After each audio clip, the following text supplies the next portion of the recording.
In this video, I proved that not all the chess players with the same rating have the same strength. Because if on one side one of my opponent blundered a queen, on the other side the other played the best move of their life.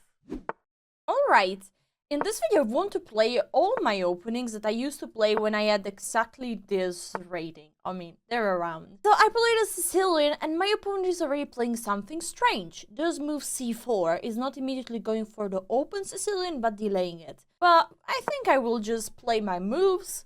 This move here is made to prevent the knight from going here so that I can go with the queen out. Now, going with the queen here makes absolutely no sense. Let's go with the knight out, controlling this square. Okay, so my opponent has no intention to go for the center, so I will have to find a way to play this position. So when you don't know exactly how to go on, and this is a situation that it's out of my book, you have to think how to develop all the pieces, because if you start doing randomly, you might be in bad shape after.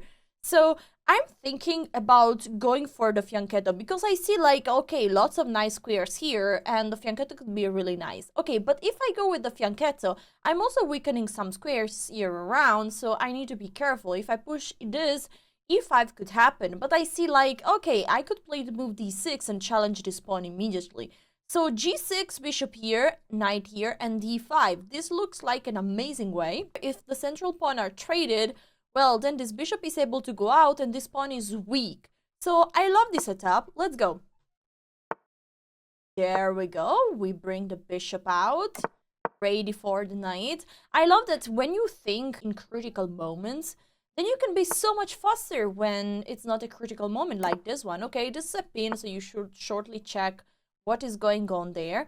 Now there's a small problem. I would love to go with the move d5, but I cannot because this bishop is pinning my knight. So how to go on? Well, I could prepare everything by playing rook here, which is also a very nice move because after bishop here, I want to keep the strong bishop, and so I go back on h8, keeping the bishop. And with the rook on f8, this move would not be possible. Like this, everything is good. I keep the strong bishop on the long diagonal.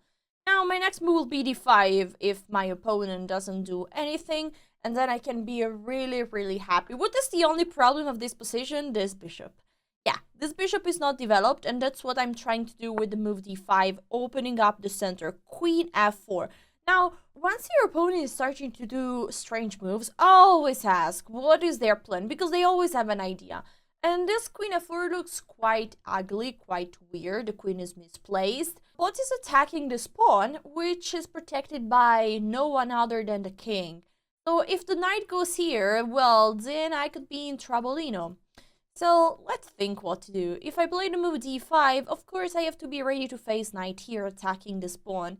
How am I going to protect that? That's a great question. Listen, I don't have to play d5. I might want to take care of my king first. Well, I could play this and after this play the move f6. This pawn is protected, but I'm closing up my bishop. But my opponent lost lots of tempo, so after knight goes back, what can I play? Well, it doesn't look so nice. Maybe this move is actually good. The problem is that my opponent is exploiting my lack of space here. All my squares here are quite weak. Alright, I think I have to do a compromise and go for the move d5. After knight here, I will play the move f6. And then we pray. We have a quite solid position even after the move f6. Because actually all the pawns are protected and all the pieces, black pieces, are very close to the pawn, so it should be alright. Also, if white has to go back, we're doing alright. We could even think about keep going after f6, knight back with bing, boom, closing everything. And we say like, but we have more space, so we are going to go for f5 next. And maybe have an advantage there. I don't know if you could follow all this, but I hope I can show you on the board. Ooh, e5. That's a strong move. Actually, that's really nice because you are controlling this square. I cannot push here, and this pawn cannot be attacked anymore.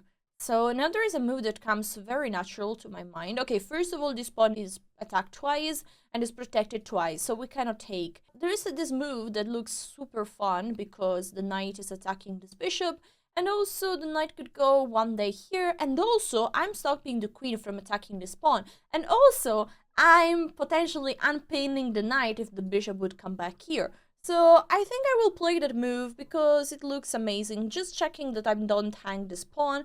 After pawn takes, I simply take, and this pawn is still protected by the queen. So it should be alright. I'm just wondering that my next move would like to be queen here, attacking this pawn one more time. So I'm not really sure. Maybe I should play queen c7 directly, because if I move this knight away and then this queen away, then this pawn is really hanging. So what to do first? That's a good question. I don't want to push here. I don't want to play like this and then push here, because this knight gets such a nice square. So this pawn has to stay there where it is. I also don't want to take for the same reason. This knight gets the e4 square. So I think I will play queen c7. Or maybe let this pawn go. For example, this bishop here, queen c7, pawn takes. No, okay. I'll just play this. I don't want to let this pawn go. It's too essential to keep this knight away from this square. And so this knight has to stay here for a while to protect this pawn. In the meantime, with the queen on c7, I'm attacking this pawn for the third time, which means my opponent has to do something to protect. And I don't see an easy way to protect this pawn. Do you see it? I don't. I mean, because a rook cannot go there, and the bishop cannot defend, this knight cannot defend. I mean, pawn d4, I can simply take. So maybe at the end of the day, this e5 move was a good looking move, but a mistake. Let's see. Okay, my opponent is taking, I simply take, and I feel very happy about the position right now. I think taking here must be a mistake, because my opponent is opening up the bishop. Also, I'm still attacking this pawn, and my opponent simply didn't achieve anything from the trade, just helped me to go out with the bishop. So definitely not a good move, unless my opponent has outsmarted me and has a great move now. Waiting for a good move. This is a nice attack, attacking the pawn on f7, but now I could simply defend with my bishop here. I could also go with my knight here, but this pawn would be hanging, so probably not. But if bishop here, there is the move g4. Okay, but I don't care. I'll play bishop here, and now if you play the move g4, great try. I will take here, because attacking a queen is much more valuable than defending a bishop, so that's good. If we trade a bishop for a queen, I'm very happy about the things. That's my plan, and still it's not possible to defend this pawn. My opponent before had the possibility to push it. See here, in this position, I just realized that maybe e6 could be an idea, but it's not really strong. No. After knight there, now e6 could be an idea. No, because the queen is hanging. Before, the queen was protected by the bishop, so still nothing works. I think my opponent is in big trouble.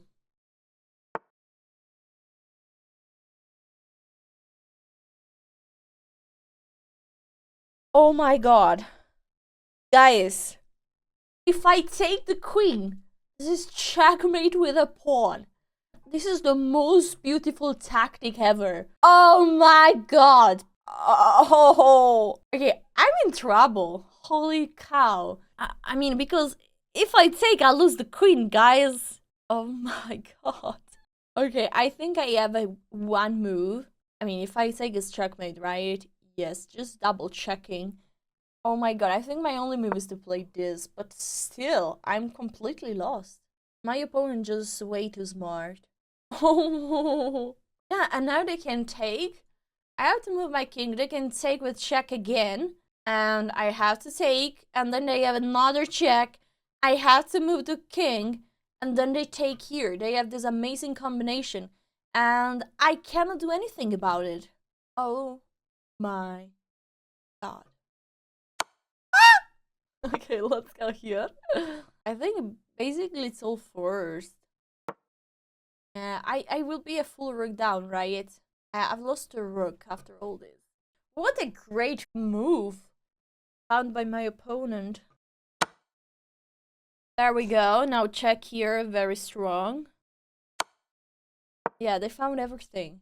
Okay, so we are a full rook down. I mean, maybe I should just resign, but we'll keep fighting just to see if we get a chance. I mean, this position is objectively lost. Nothing to do. Also, we don't have the bishop that is supposed to protect the dark squares, so we are in big trouble, for real. Ouch, that hurts. This could be my first loss. Oh no, my second. I've already lost a game in the speedrun. But maybe my second one. Oi boy. Alright, my opponent is attacking this. Makes sense, but they are leaving a pawn hanging. Not sure how much hanging it actually is. I mean, the rook is coming here. I'm in big trouble. Okay, maybe I simply take here and saying like, I basically resign. No, we keep fighting. Come on. We keep fighting. I keep fighting for you guys. Okay, I will play knight here because I have to take. It's important to do that. And now we go with the queen here. I mean, we need to protect this pawn. That's fine. Good. And I don't know. I mean, we are in trouble no matter what. But we need to try to get this knight out of here. Yes, and to not trade pieces anymore. No longer trade pieces, please. No more trades. Yeah, my opponent is playing not great. Fantastic. Really a great game. Look at this. They're sneaking here. Oh. Okay, let's push here. Trying to... I don't know what. It's a bit cringe how bad this position is. Because now the knight is getting here. And then what? Cannot trade any more pieces. That's really bad to trade. I shouldn't trade anymore. But this knight is getting here. How to defend this? Well, I could move the queen here, but then this pawn is still hanging. Wait, maybe that gives me a tactic. Let's try this. Because rook takes looks nice. But then I can take here. So maybe. Also the time is getting shorter. So maybe. I mean, it's still completely lost. But we'll try to keep pieces on the board and pray. Because maybe we can. Or maybe not. Great move. Again. G4. Ouch. Okay, I have to take here. I don't have other moves. That's so bad. It's just resignable, honestly. I'm done hoping. Okay, let's play rook here. Queen here, attacking. I mean, it's not really good. It doesn't really work, but we try. We try our best. Attacking the rook. Hoping for something. Yeah, this check is great. I'll go here with the king. And the point is that this rook is still hanging. So after knight takes, I take here. Basically, what I'm trying here is to keep pieces on the board. That's the only thing I want to do. Yeah, because I know that I'm lost. But the more pieces I keep on the board, the more chances I have. Now I take here. I'm not even taking back the piece, but I'm attacking this other one. And I'm still a full rook down. Actually, at the moment, I'm a rook and a piece down. But I should be able to take a piece because this knight cannot move. Well, actually, the knight can move there.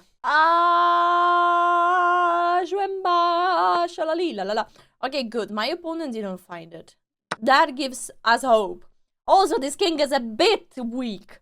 Because the g file is, you know, is opened. So if my queen gets here, my knight gets there. There, where? I don't know. Okay, let's not trade the queens. If I trade the queens, I'm dead. Dead.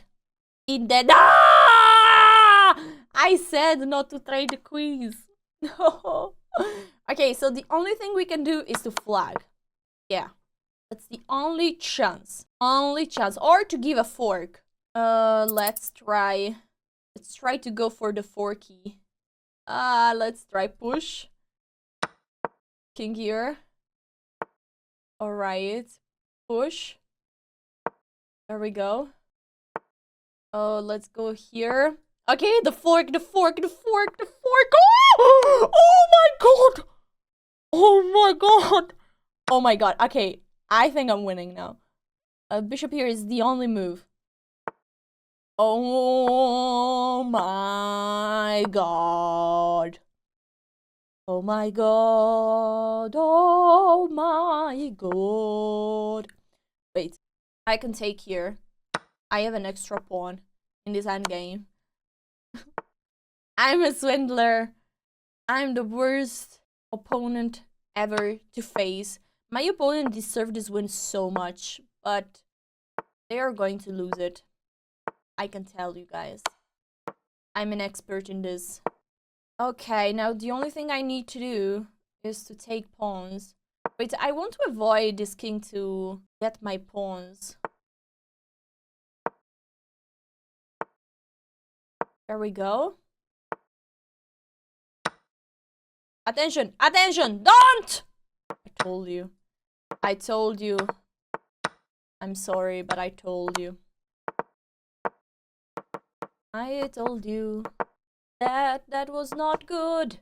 Do you want to test my technique? I can checkmate you.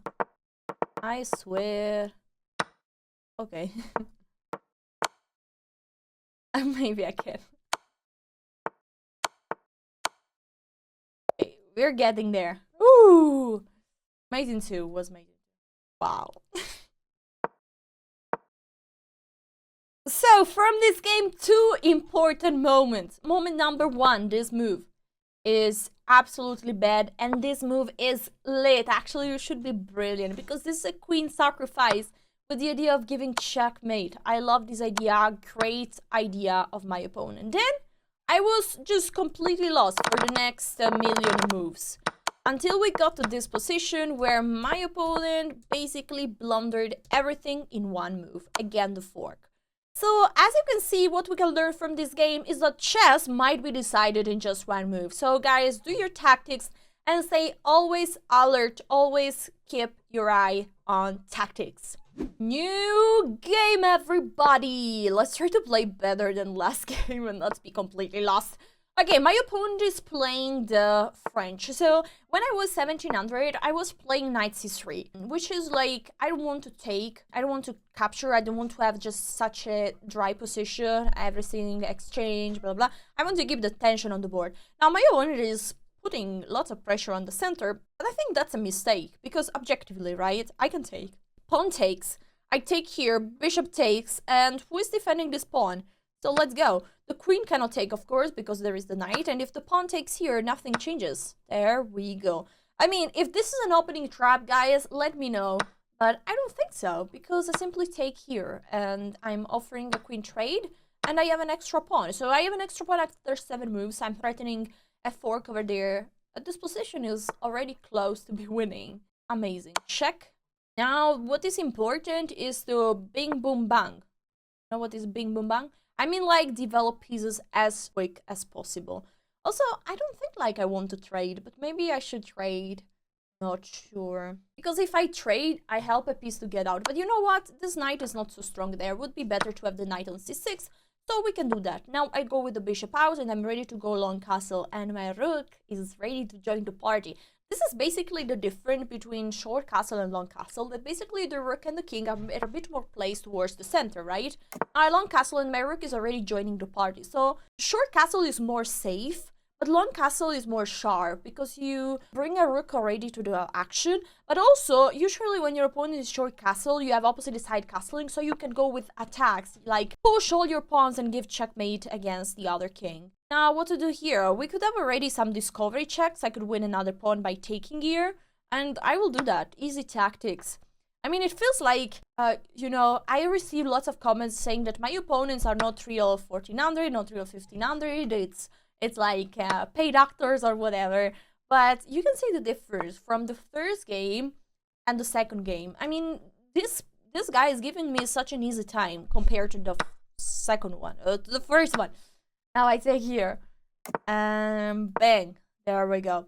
So I have 3 extra pawns after 16 moves, which is like very good for me. No, the rook wants to go here on the second rank, and I stop it by challenging the rook with my own rook. I take here. The more we trade, the better it is. Now let's not lose. Okay, let's play this. I want to stop this knight to jump to give checks. My opponent is playing very shy. Okay, rook here looks amazing. This knight is doing such a great job, for real. Okay, I'll play this just because I want to avoid discovery checks. Perfect, we attack here. The more we trade, the better we are. If black is winning, they can as well resign, because this rook endgame with 3 pawns down is really not possible to defend. Okay, knight, they are trying to keep the knight, but the knight has not many squares. I will just start pushing. Just run. Run. Run. Run. Wait. Okay, I don't want to lose the pawn. I mean, I'm greedy. I don't want to lose anything. I will keep everything. Okay, there we go. And now we go here. The knight is still under attack. Then knight g5, and I will play f4. And still the knight has to move again. And then I will keep pushing. Okay, okay, this is a mistake, because now 2 pieces will be under attack. So my opponent is losing material again. Even more. Maybe they resign now. It would be a good moment, honestly. Bing, boom, bang. Nice. Okay, this was an easy game, I have to say. Not much action in the previous game. Let's move on. We play another Sicilian. Let's see if we can do better than the previous one. I think, like in the previous one, the mistake was to play g6 when I have a pawn on e6, because it's actually really weak, weakening everything. Okay, I'll go for the center as my opponent is not doing the same. They are playing f4, they are playing for the side.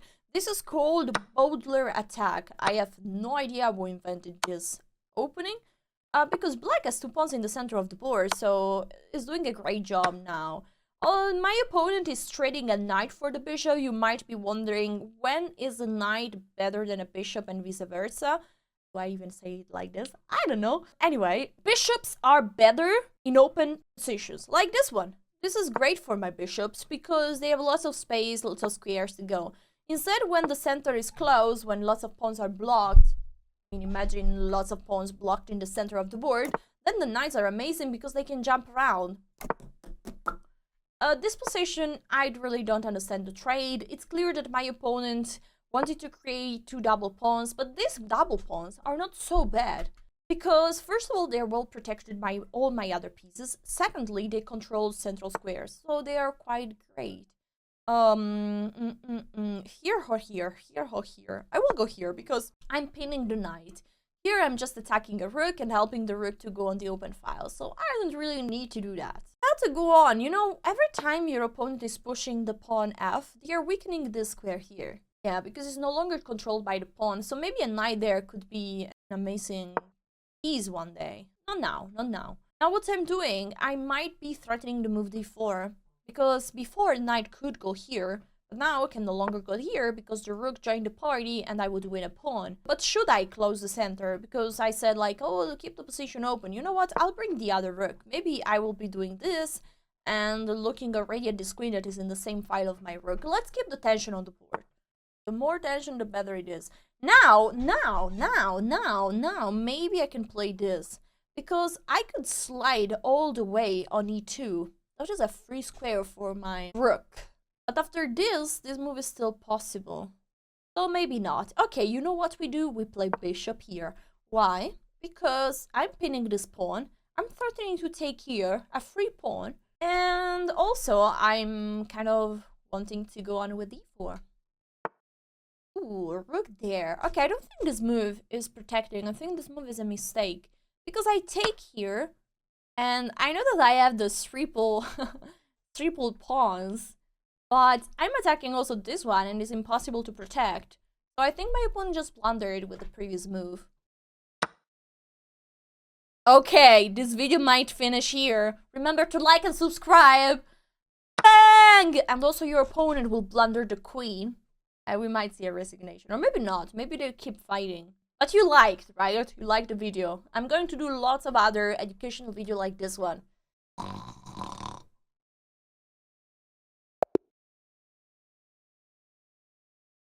GG's. Guys, if you like this video, your next opponents will play like the second and the third one. So, giving you free pawns, free rooks, free pieces, and eventually a free queen. If you don't subscribe, they will play like the first one. And you will lose all your games.